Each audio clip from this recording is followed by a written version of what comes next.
원래 예수님을 이제 처음으로 받아들이려고 믿었던 사람들이 이 박해가 너무 심해지니까 그 기독교로 개종한 것에 대한 박해가 너무 심해지니까 여러 가지 이유를 들어서 다시 유대교로 역개종을 하려고 한 사람들이 굉장히 많아졌다는 거죠. 그래서 그 사람들에게 아주 강력한 경고의 메시지를 보내고 있는 거. 그 권면을 하고 있는 책이 히브리서라고 이제 이해를 하시면 되는 겁니다. 그 핍박의 상황에서 이제 신앙을 저버렸다가 핍박이 이제 끝나잖아요. 조금 이따 설명하겠지만 다시 로마가 이 공식 종교로 인정해 준단 말이에요. 기독교를. 이제 그 사람들이 다시 평화의 시대가 오니까 다시 교회 안으로 그러니까 이제 예수님을 믿는 그 교회 안으로 들어오려고 했단 말이에요. 그 사람들을 굉장히 좌절시키는 말씀이 히브리서였거든요. 그러니까 박해 때는 배교했다가 평화의 시대가 도래하면서 다시 교회로 돌아온 사람들이 굉장히 불편해하는 본문이 성경이 바로 이 히브리서였습니다. 그래서 히브리서가 정경으로 나중에 채택되잖아요. 그때도 이 본문이 너무 큰 걸림돌이 됐다라는 거예요. 그러니까 히브리서 안에 이런 강력한 경고의 말씀이 있는 이유는 이 초대교회에서 유대교를 역개종하는 것을 막기 위한 것이 목적이었음을 기억하시면 좋을 것 같습니다. 그러니까 이거 이제 큰 틀에서 이렇게 이해하시고 성경을 히브리서를 보셔야 되는 거예요.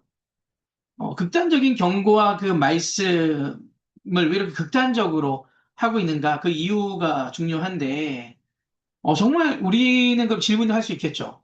이 본문이 말하는 것처럼 다시 한번 탈락하고 나면 다시는 하나님의 백성이 될 수 없는가? 근데 지금 저희들이 이걸 문자 그대로 받아들여서는 안 돼요. 왜냐하면 하나님께서는 진심으로 회개하고 있는 자를 다시금 구원해 주시고 회개를 받아 주시잖아요. 자비와 긍휼이 많으신 하나님이란 말이에요. 그럼에도 불구하고 이렇게 강력하게 쓴 거는 다시 유대교로 돌아가려는 역개종을 막기 위함이었습니다. 그러니까 가장 성경에서 뭐 안타까운 인물들이 참 많은데 그래서 가룟 유다가 너무 좀 안타까운 거죠. 가룟 유다가. 가룟 유다 같은 경우 그 하나님 그 예수님을 그렇게 팔았지만 그가 다시 회개하고 돌아왔으면 당연히 예수님께서는 그를 그대로 제자로 받아 주셨겠죠. 그런데 그렇게 하지 않았다라는 거. 어쨌든 계속 이어서 얘기하면 로마의 박해 때문에 기독교에서 역개종한 사람들, 다시 그들이 돌아오고 싶어 했던 사람들한테는 아주 불편한 말씀이 바로 이 6장 4절에서 6절 말씀입니다. 우리는 구원에 대해서 좀 정확한 이해가 필요한데 구원이라고 하는 것은 하나님의 백성이 되는 것이잖아요. 로마서에서 말하는 것처럼 우리들의 신분의 변화가 일어난 거예요. 그리고 그 이후에는 우리의 존재가 변화되었다면, 그러니까 그 신분이 바뀌었다면, 이제는 그 바뀐 신분에 맞게 살아야 되는 것. 이것이 성화죠. 정말 여러 번, 아주 많이 매번 강조했잖아요. 어느 날 구원에서 칭의는 꼭 필요하지만, 이 성화는 있어도 좋고 없어도 좋다, 없어도 된다라고 그 무의식 중에 생각하는 경향들이 있는 것 같아요. 근데 그렇지 않죠. 우리의 신분의 변화가 일어난 것이 정말 기적과 같은 일로 일어났다면 이 성화도 반드시 필요한 부분입니다. 왜 그러냐면 성화가 이루어졌다는 말은 하나님의 통치를 기뻐한다는 뜻이란 말이에요. 그러니까 즉 하나님을 기뻐한다는 뜻이에요. 그 공동서신과 바울서신의 차이점을 지난번에 말씀드렸잖아요. 바울서신은 그 예수님을 처음으로 받아들인 사람들, 믿음이 그 연약한 사람들을 위해서 주로 기록된 성경이기 때문에 믿음에 대해서 굉장히 많이 강조했지만 이 공동서신은 기본 전제가 예수님을 구주로 받아들인 사람들이 기본 전제로 있는 거기 때문에 그러면 우리는 어떻게 살 것인가가 굉장히 중요한 서신서예요. 그래서 저희는 이 공동서신을 굉장히 주의 깊게 봐야 돼요. 그런데 상대적으로 바울 서신을 훨씬 더 많이 본단 말이에요. 근데 아이러니하게도 저희가 성경 공부를 이제 해봐서 알았잖아요. 고린도 전후서도 그렇고, 뭐 갈라디아서도 그렇고, 빌립보서도 그렇고, 모든 그 바울서신에 나와 있는 그 내용들이 다 그 교회의 문제점들이라 그랬단 말이죠. 그리고 고린도 전후서에 얼마나 아름다운 말씀들이 많아요. 그런데 그것은 역설적이게도 고린도 교회에 그만큼 문제가 많았다라는 거잖아요. 그러니까 이제 공동서신은 이 과정들을 거쳐가면서 그렇다면 우리는 어떻게 살아야 하는 것인가? 그 문제들이 바울서신에도 많이 기록되어 있지만.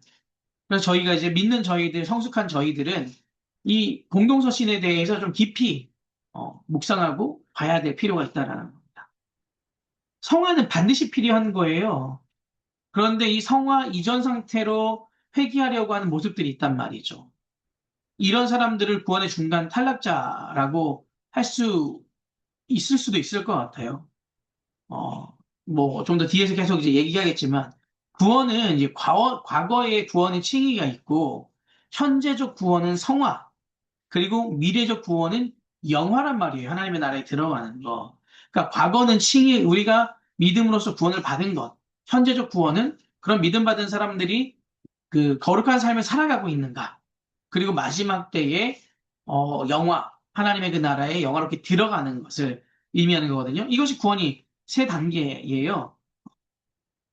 그것을 꼭 기억하셔야 됩니다. 이 구원의 여정입니다. 그 종교개혁자는 칭의와 성화와 이 영화 이 단계를 구원의 여정이라고 표현을 했어요.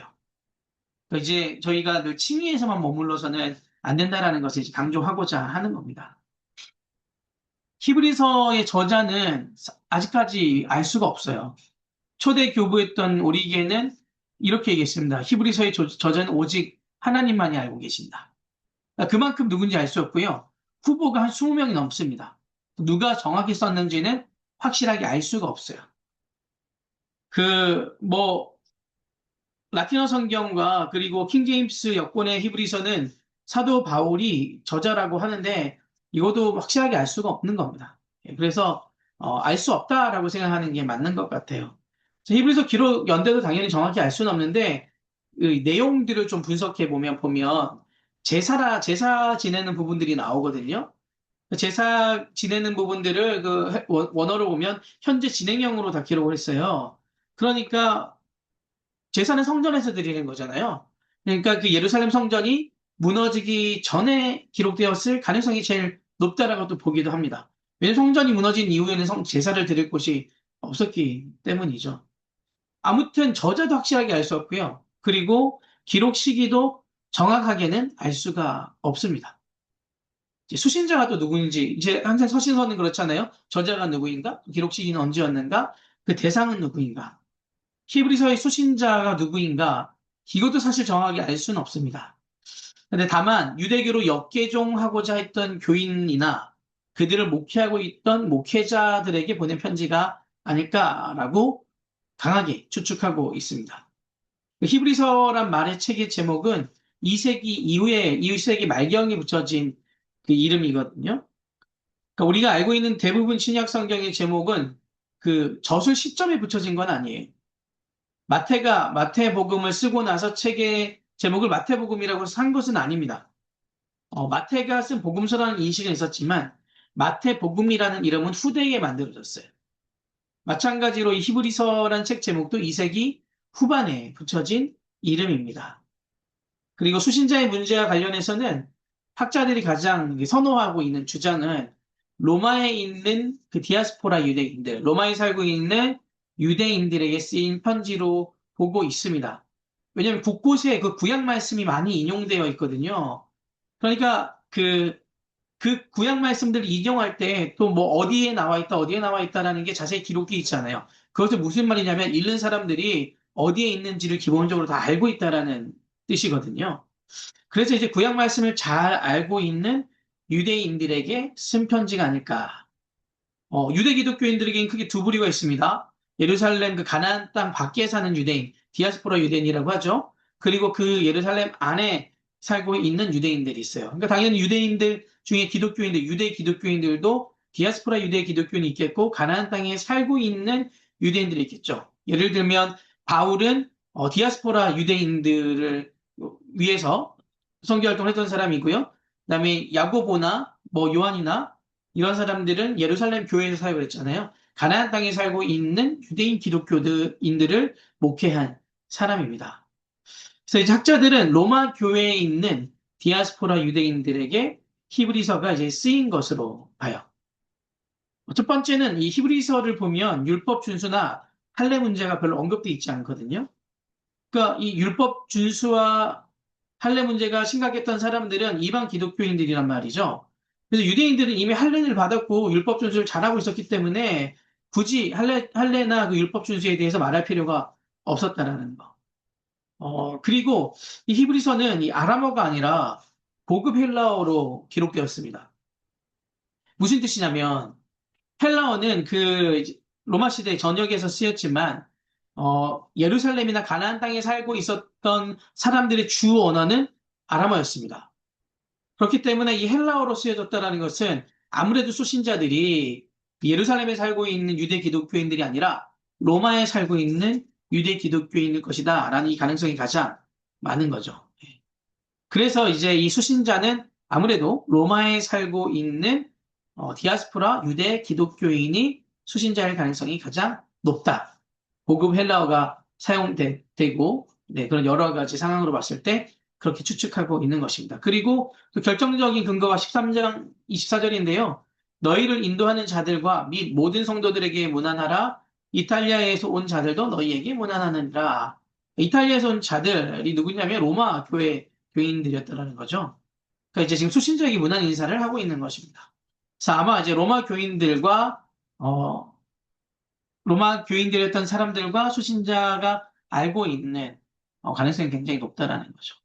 하여튼 그래서 그런 이유로 명확하게 알 수는 없지만 수신자들이 대상자들은 아무래도 로마에 살고 있는 그 유대인 기독교인들, 그 디아스포라 유대인 기독교인일 것이다가 가장 설득력이 있습니다. 히브리서는 구약과 비교를 통해서 우리가 예수 그리스도의 피의 공로로 의존하여 구원받았을 뿐 아니라 예수 그리스도의 믿음의 삶을 모방하여 그 세속화된 삶에 구태에서 구원을 받아야 한다라고 말하고 있어요. 여기서 히브리서 핵심 주제입니다.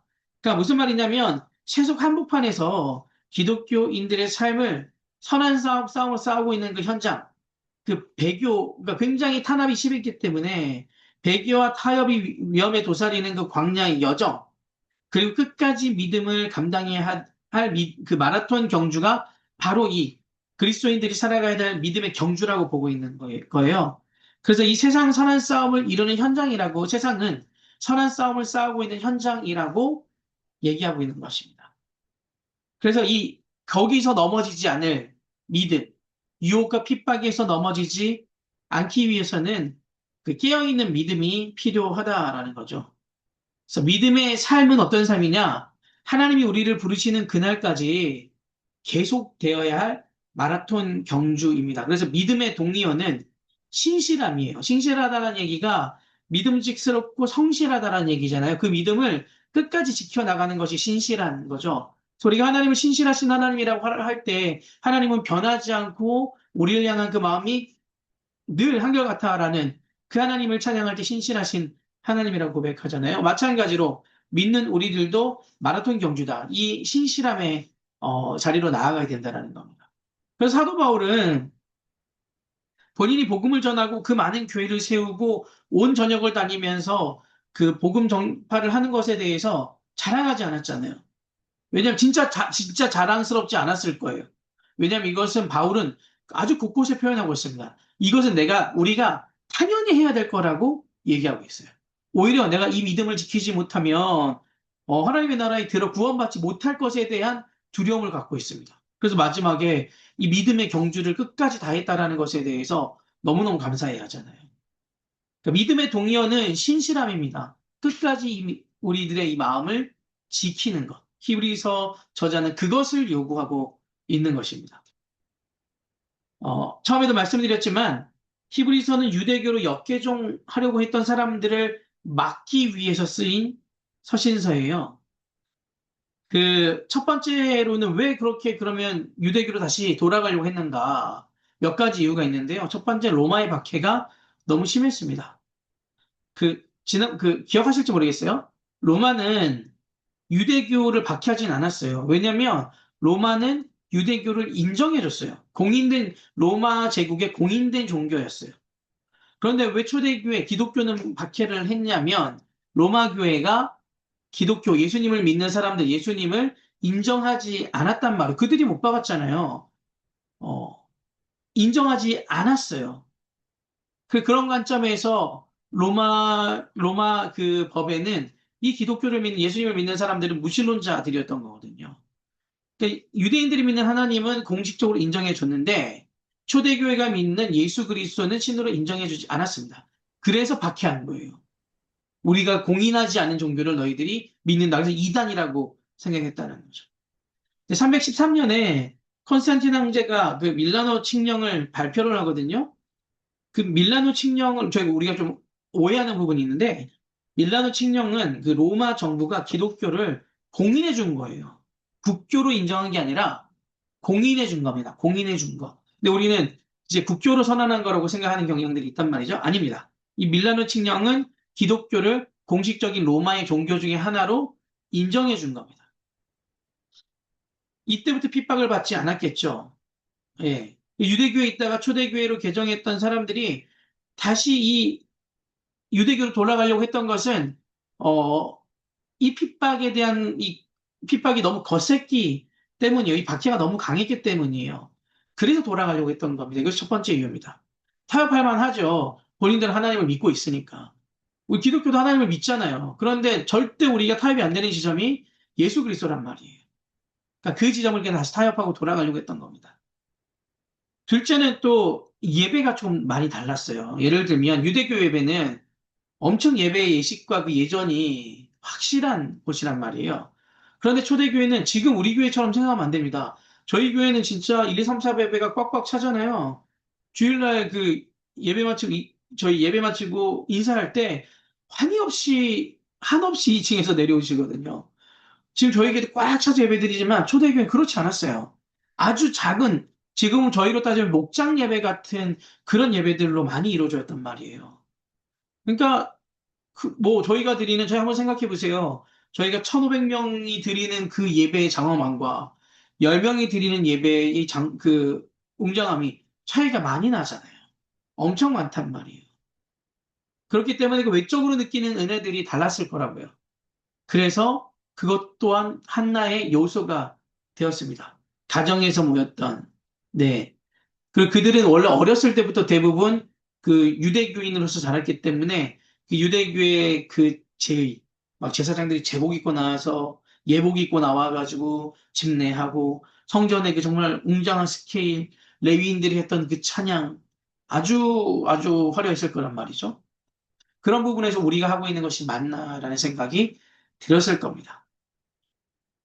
이런 상황에서 예배의 엄숙함이나 거룩함을 다시 회복한다는 미명하에 유대교로 돌아가려고 했던 사람들이 많았습니다. 첫 번째 가장 중요한 건 박해 때문이에요. 이런 상황에서 이 기독교 신앙이 유대교보다 우위에 있음을 변증하는 것이 히브리서입니다. 히브리서는 그것을 알려주는 거예요. 유대교보다 우리 기독교가 훨씬 더 상위에 있다.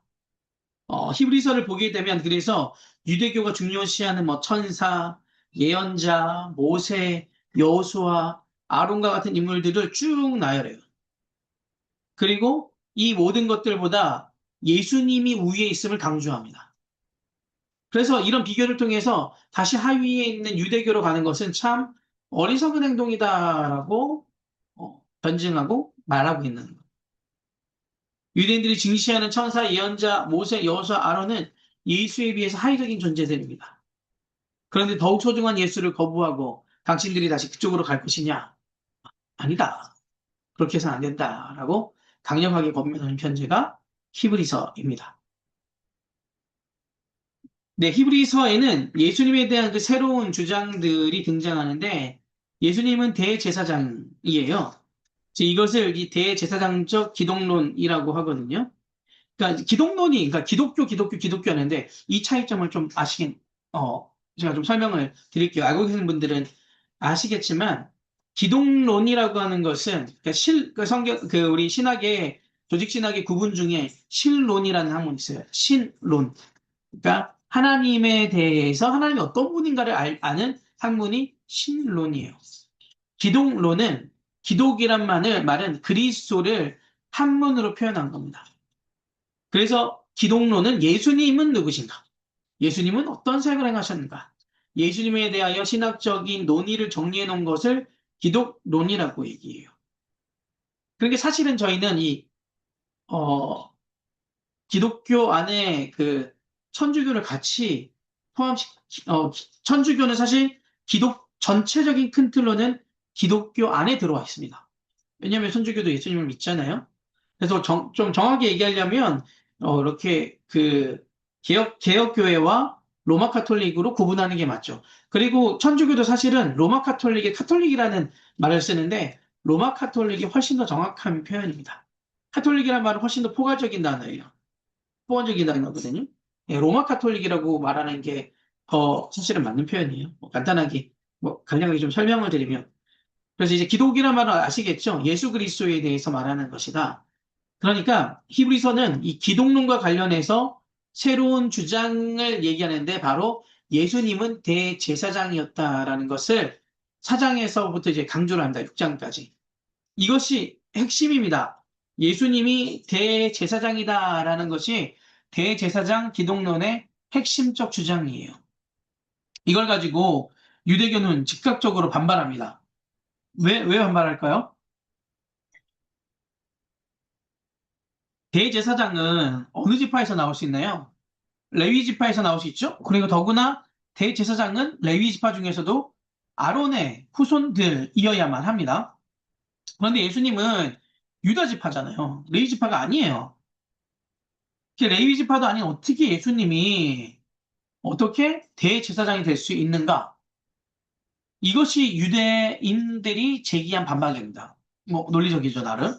근데 히브리서 저자는 무엇이라고 답하냐면 예수님은 레위 지파는 아니지만 그 아론의 후손으로 온 대제사장 반열에 있는 사람이 아니라 멜기세덱 그 반열에 있는 사람이다라는 거죠. 창세기를 보면 멜기세덱이라는 인물이 나오잖아요. 아브라함과 관련이 있죠. 이 사람은 살렘의 왕이었습니다.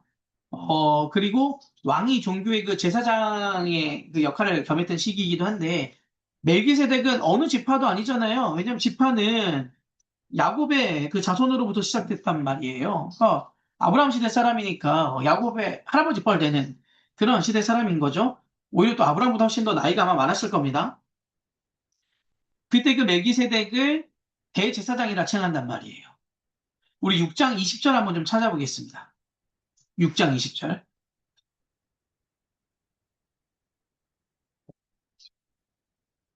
6장 20절. 함께 읽겠습니다. 시작.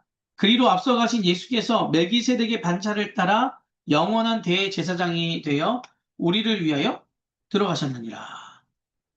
예수님을 그 멜기세덱 반차를 따라 영원한 대제사장이 되었다라고 말합니다.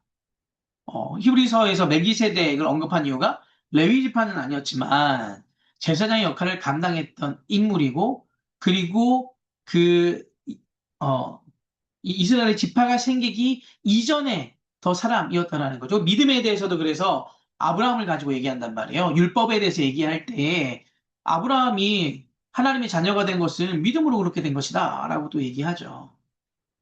그러니까 이제 레위 지파는 아니었지만 멜기세덱의 반차로 오셨다라는 것을 굉장히 강조하고 있는 거죠. 어, 이 부분을 좀 잘 기억해 줬으면 좋겠고요. 히브리서는 또 구약의 레위기와 좀 비슷한 부분이 많습니다. 그래서 한 번도 경험해 보지 못한 제사와 관련된 용어들이 많이 등장하기는 해요. 그래서 낯설다는 느낌도 좀 받지만 이 히브리서에 대한 이런 배경적인 이해를 가지고 보시면 좀 더 수월하고 크게 와닿을 겁니다. 히브리서는 총 13장으로 구성되어 있는데 각 장마다 구약 말씀이 인용되어 있어요. 율법서, 뭐 예언서, 성문서 모두 인용하고 있거든요. 골고루 인용하고 있습니다. 그런데 이것이 어디에 있는지는 자세하게 밝히진 않아요. 인용하고 있는지는. 왜냐하면 아까 제가 처음에서도 말씀드렸듯이 이 글을 읽는 수신자들은 어디에 있는지 다 알고 있기 때문인 거죠. 그래서 그 출처를 밝히지 않았다라고 보는 게 타당합니다.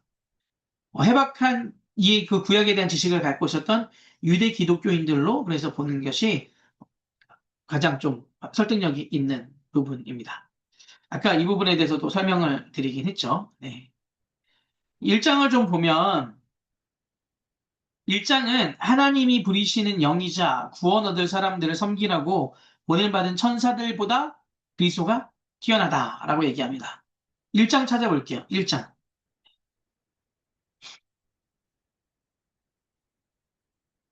1장.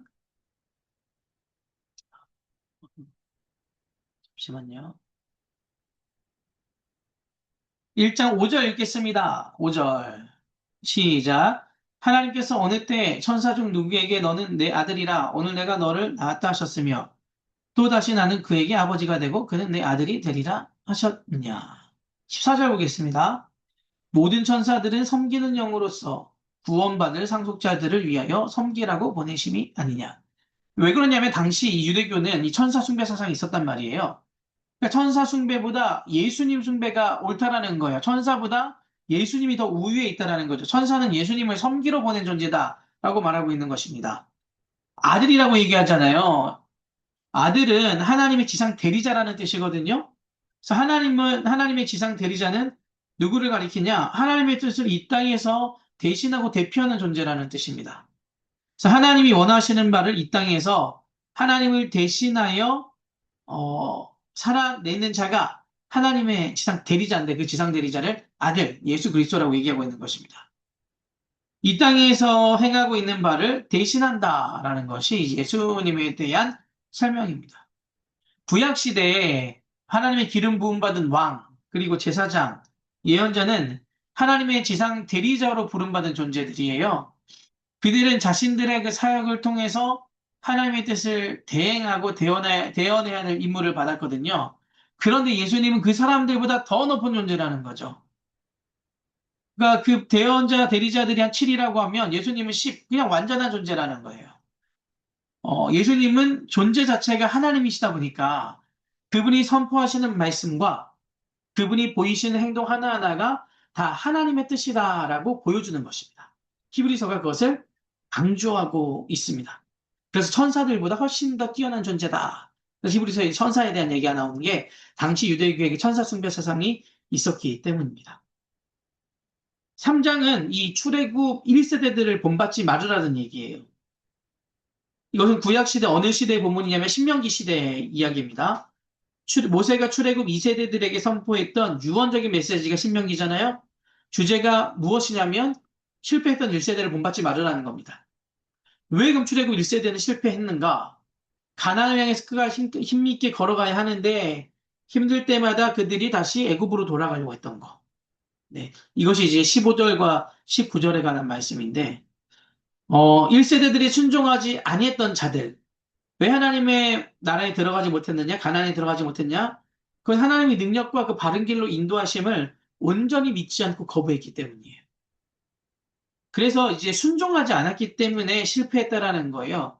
그 실패 현장이 그 광야고요. 광야에서도 순종하는 법들을 더 배우고 했어야 되는데 광야에서도 불순종하였고 그리고 광야 생활을 한 이유가 그들의 불순종 때문이잖아요. 그래서 광야는 하나님의 임재 경험과 하나님의 부재 경험이 혼재되어 있는 것입니다. 그러니까 광야 생활 내내 하나님께서 계속 무엇인가를 말씀하신 것은 아니란 말이에요. 그러니까 하나님의 그 소리가 들리지 않을 때, 하나님의 소리가 들리지 않을 때, 하나님의 그 부재시기겠죠. 하나님 언제나 함께 하시지만, 그들이 느끼기에 부재했다라고 했던 그 시기, 그때 어떻게 살아가느냐가 중요하다라는 겁니다. 하나님이 우리와 함께 한다는 것을 온전히 느끼며, 하나님의 은혜 베풀어 주신 것을 기억해야 되거든요. 우리 삶도 마찬가지입니다. 우리 삶도 늘 그 하나님의 은혜가 머물러 있으면 참 좋겠지만, 하나님이 느껴지지 않을 때가 있어요. 그럴 때가 있단 말이에요. 우리가 하나님의 부지하다라고 느끼는 그 순간 가운데 우리들의 믿음이 흔들릴 게 아니라 그동안 베풀어 주셨던 은혜를 기억해야 됩니다. 그것이 굉장히 중요해요. 근데 이 하나님의 이 부지에 대한 부분들에서 하나님의 은혜를 기억하지 못할 때 하나님이 존재하는가, 하나님이 있는가, 예전에 있었던 것 같은데 지금은 없는 것 같아. 이런 잘못된 생각들을 하는 거죠. 출애굽 1세대가 그랬다라는 겁니다. 그래서 그 실패한 출애굽 1세대를 본받지 말아라. 그들의 불순종, 끝까지 하나님을 믿지 못했던 것들, 그것을 너희들은 그 모습을 버려야 된다라는 겁니다. 그래서 끝까지 히브리서 저자가 얘기하는 것은 출애굽 1세대를 반면교사로 삼아서 구원의 여정에서 끝까지 가야 한다. 그러니까 이 믿음을 예수 그리스도를 향한 이 믿음을 중간에 포기하지 말으라는 겁니다. 끝까지 순종하고 이 박해 가운데서도 어려움 가운데서도 예수님을 신뢰하는 그 믿음을 끝까지 지키라는 거죠. 그렇지 않으면 출애굽 1세대와 같이 실패한 세대가 될 것이다 라는 겁니다. 그래서 이 3장 이 부분에 광야 생활에 대해서 기록해 놓은 겁니다. 히브리서 4장 1절 말씀 찾아볼게요. 히브리서 4장 1절 시작. 그러므로 우리는 두려워할지니 그의 안식에 들어갈 약속이 남아있을지라도 너희 중에는 혹 이르지 못할 자가 있을까 함이라. 네, 끝까지 그 긴장을 늦추지 말으라는 거죠. 5장 보겠습니다. 5장 11절부터 14절까지 찾아보겠습니다. 5장. 네. 같이 읽을게요. 시작. 멜기세덱에 관하여는 우리가 할 말이 많으나 너희가 듣는 것이 두나무로 설명하기 어려우니라. 때가 오래되었으므로 너희가 마땅히 선생이 되었을 터인데 너희가 다시 하나님의 말씀에 초보에 대하여 누구에게서 가르침을 받아야 할 처지이니 단단한 음식은 못 먹고 젖이나 먹어야 할 자가 되었도다. 이는 젖을 먹는 자마다 어린아이니 의의 말씀을 경험하지 못한 자여 단단한 음식은 장성한 자의 것이니 그들은 지각을 사용함으로 연단을 받아 선악을 분별하게 하는 자들이니라. 젖만 먹기 원하는 사람들은 이 선악을 온전히 분별하지 못합니다. 여기서 나오는 히브리서 수신자들은 고린도 교회 교인들의 모습과 매우 유사하죠. 바울도 고린도 교인들의 편지에서 이렇게 기록하지 않았습니까? 내가 너희에게 밥을 먹이고 싶었는데 젖밖에 먹이지 못했다라고 한탄했습니다. 고린도전서 3장 1절에 기록되어 있어요. 그러니까 고린도 교인들이 어린아이 신앙 단계에 머물러 있다라는 책망이에요. 그래서 어린아이 신앙 단계가 무엇이냐면 자기 중심적인 사고, 자기 중심적인 신앙생활을 하는 것을 말하는 겁니다. 하나님을 믿기는 하지만 하나님을 믿는 이유가 자기 자신을 위해서 믿는 거예요. 그래서 하나님을 위해 자기를 부인하고 예수님께 전적으로 순종하는 것이 참 어려운 그런 단계에 있는 사람들인 거죠. 나를 위해 하나님이 존재한다라고 생각하기 때문에 자기 부인이 안 됩니다. 하나님 안에서 자신을 꺾어내지를 못하는 거죠. 이 신앙 단계를 뛰어넘어야 합니다. 나를 위해 하나님이 존재하는 신앙에서 하나님을 위해 내가 존재하는 신앙으로 성장해야 합니다. 제가 제 기도 이제 테이블이 있는데 거기에 이렇게 적혀 있어요. 기도는 하나님께서 나를 맞추시는 게 아니라 기도는 내가 하나님께 맞추는 것이다라고 이렇게 기록되어 있는 그런 문구, 되게 아름다운 문구가 있어서 그거를 그 기도 책상에 새겼거든요.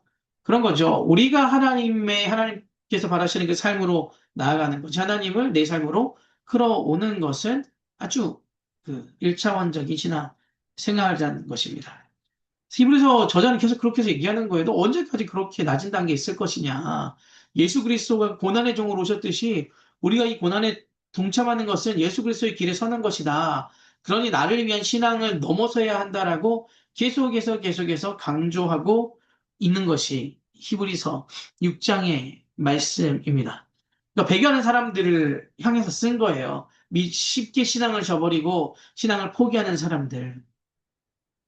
그렇기 때문에 이제 끝까지 이 믿음을 지켜야 함을 계속해서 각 장별로 대상은 다르지만 그 인용하는 대상들은 다르지만 그 내용으로 쓰고 있다라는 거죠. 6장의 내용이에요. 7장은 제사장적 기독론의 보고거든요.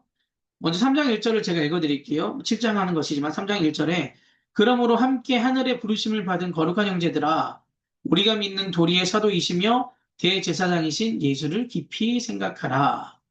이제 여기서 예수님을 어떻게 얘기하냐면 대제사장이신 예수님이라고 얘기하잖아요. 아까 얘기했듯이 그 부분입니다. 즉각적으로 레위지파가 아닌데 어떻게 하느냐? 아니야. 예수님은 레위지파의 반차로 온 게 아니야. 아론의 그 후손으로 온 것이 아니라 더 위에 있는 멜기세덱, 살렘의 왕이었던 멜기세덱의 그 반차로 오신 분이야라고 강조하는 것이 실장이라는 거예요. 그러니까 계속해서 이 변증을 하면서 나가고 있는 겁니다. 8장을 보면 이스라엘의 불순종으로 인해서 옛 언약이 파기되고 새 언약이 체결되었음을 얘기합니다. 8장 9절 함께 찾아보겠습니다. 9절, 그 13절도 읽을 거예요.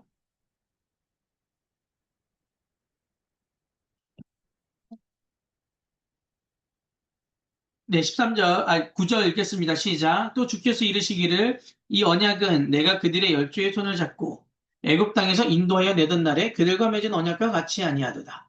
그들은 내 언약 안에 머물러 있지 아니하므로 내가 그들을 돌보지 아니하였노라. 어, 그들이 내 언약 안에 머물러 있지 아니하므로 내가 그들을 돌보지 아니하였다라고 얘기하고 있습니다. 이스라엘은 하나님과 시내 산에서 언약을 체결했단 말이죠. 네, 그 언약을 신실하게 준수하지 않았습니다. 언약이 지켜지지 않으면 어떻게 되죠? 파기가 된단 말이에요. 그러니까 언약은 체결하는 것도 되게 중요한데, 중요한 것을, 중요한 것은 언약을 신실하게 준수하는 것, 지키는 것이 그 체결한 것 이상으로 중요하지 않겠습니까? 세례받은 것도 마찬가지죠. 세례는 그동안 내 인생의 주인 노릇하던 것을 다 버리고, 새로운 사람으로 태어나서 이제 하나님의 백성으로 살겠다라는 그런 의식이잖아요. 그 다짐과 결단이 참 중요해요.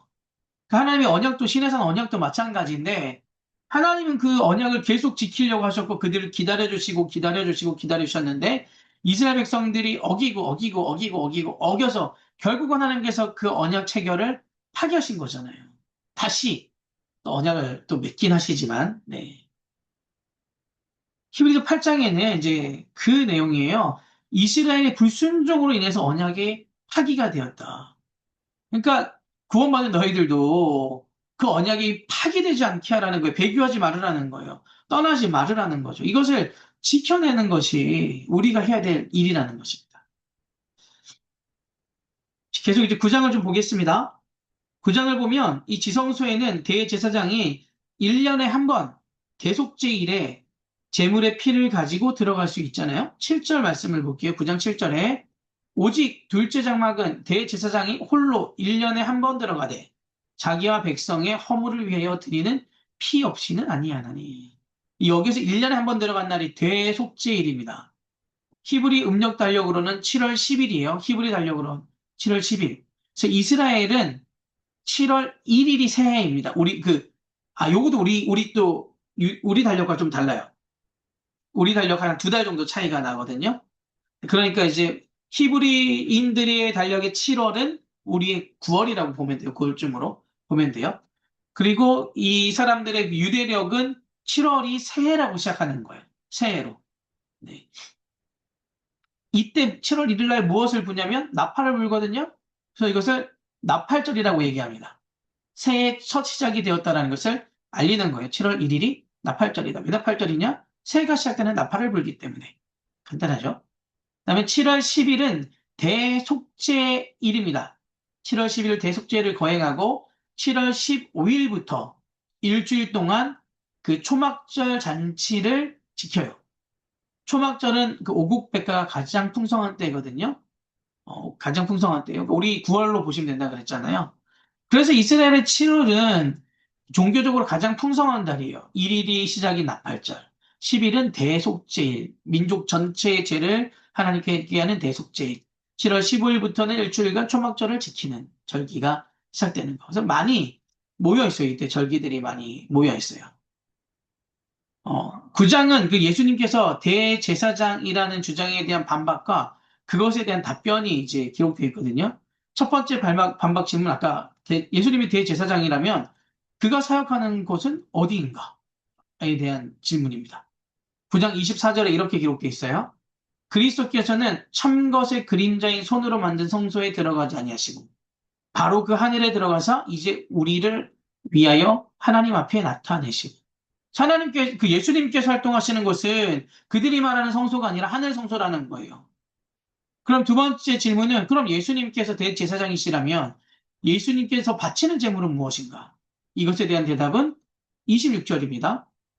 그리하면 그가 세상을 창조한 때부터 자주 고난을 받았어야 할 것이로되 이제 자기를 단번에 제물로 드려 죄를 없이 하려고 세상 끝에 나타나셨느니라. 그러니까 예수님께서 바치는 제물은 뭐예요? 자기 자신이라는 거죠. 자기 자신. 하늘 성소에 계시고 예수님께서 바치는 제물은 무엇이냐? 자기 흠없는 자기 자신을 드렸다라는 겁니다. 세 번째 질문은, 그럼 예수님은 이 지상의 제사장들처럼 계속해서 반복적으로 제사를 드리고 있는가? 이것에 대한 질문은 예수님께서 한 번에 드림으로써 모든 제사를 완성하셨다라고 답변하며, 이것이 9장의 내용입니다. 9장의 내용. 아시겠죠? 예수님께서 이제 그 대제사장 되심을 얘기하시고, 그러면서 이제 이스라엘의 그 중년절기, 대속죄일이라는 중년절기가 있잖아요. 그럼 이것은 어떻게 해결할 것인가? 예수님께서 하늘 성소에서 활동하시며, 그분은 본인 스스로가 가장 흠없는 제물이 되셨다. 그리고 한 번의 제사로서 모든 것을 완성하셨다라고 변론하고 있는 것입니다. 이것이 9장의 내용입니다. 10장에서는 35절이 되게 중요하거든요. 10장 35절은 같이 좀 찾아보겠습니다.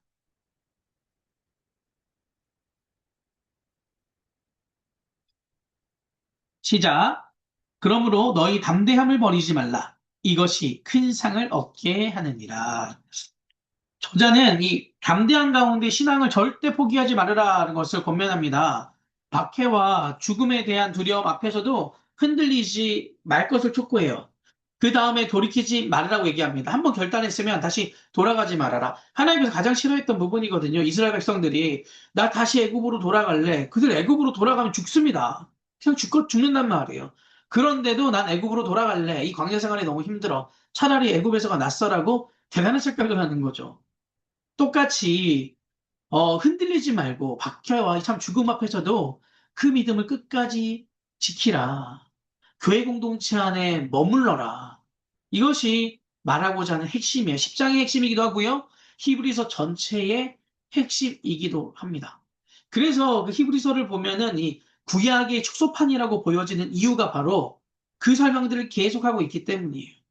구약과 지금을 비교하는 거, 그 믿음을 지키라는 거, 끝까지 견디라는 거. 그것이 이제 1장에서 10장까지 내용이고요. 그래서 이제 11장, 그 유명한 믿음장인 11장이 등장하는 것입니다.